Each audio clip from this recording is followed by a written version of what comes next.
Chael Sonnen is getting the next shot at UFC light heavyweight champion Jon Jones. The majority of the MMA community, not excluding fighters, are appalled at this decision by the UFC. As we analyze the winners and losers of this decision, no one ranks higher in the L column on this decision than Dan Henderson. He waited 10 months for a title shot, got hurt, and like unleavened bread was passed over by Jesus Christ Dana White. Henderson took to Twitter complaining that instead of winning fights and exciting fans, he should go to shit-talking school. And my response? That would be a start. You see, fighters are incredible athletes, but they are part of a sport that at times is the furthest thing from it.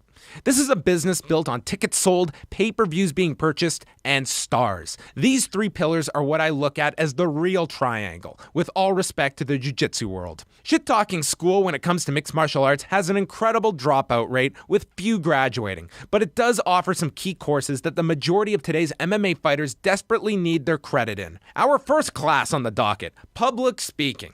How many times have we groaned at the latest, "I'll fight whoever they want me to fight" response?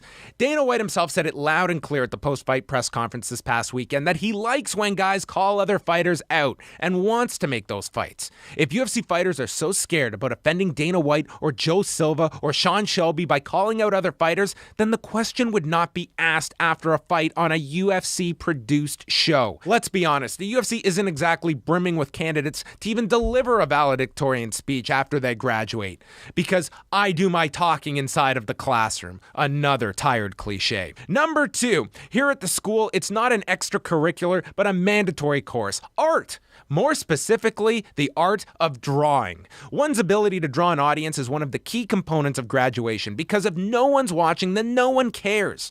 This is where the line between sport and the UFC is emphasized in bold. Think of it this way, folks.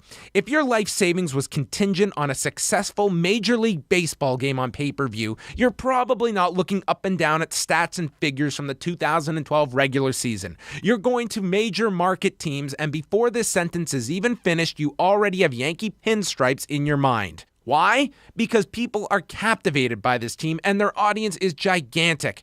Baseball and football don't have the pressure of having people plop down $55 on pay-per-view every month, and it's not marketed around individual stars. The NFL is never leaving network television, but the UFC is hardly as entrenched in 2012. Maybe one day, but today pay-per-view is a major revenue stream, and it takes stars to get average Joe to spend money on them. The God's honest truth is that if Lyoto Machida was selected for this spot, the Ultimate Fighter would get a modest rise in audience, all due to Jon Jones, and the two would be fortunate to do 450,000 buys on pay-per-view.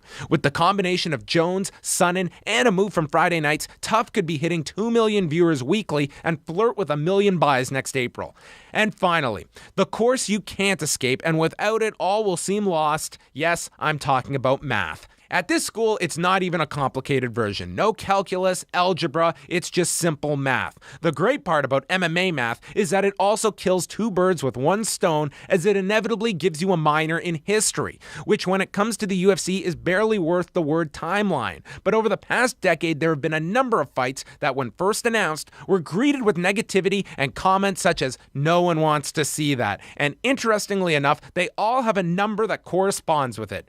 Ortiz Shamrock 2, 775,000. Ortiz versus Shamrock 3, 5.7 million. Tim Sylvia versus Randy Couture, 19,049.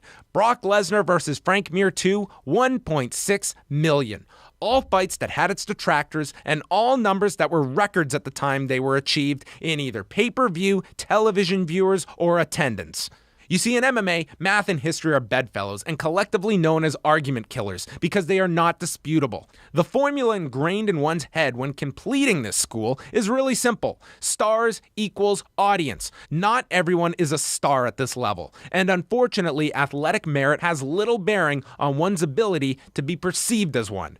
Jose Aldo, Dominic Cruz, Frankie Edgar, Yushin Okami, Jake Shields, John Fitch. Great fighters, not stars to the general public. Is there an imbalance? Absolutely. But if I hear the argument one more time that people who talk their way to a title shot are somewhat at fault for excelling in an ability to make themselves and their company more money than guy X, Y, or Z, then it all points out who is at the head of the class and who holds the title of class clown. The UFC is not a sports league. It's a promotion. and they promote what people are willing to buy. And come April 27th, every fan and critic of this fight will be watching this fight. And then it will be over, and then we'll be on to the next ridiculous fight that no one wants to see. And suddenly you realize it's all white noise at the end of the day. Class dismissed.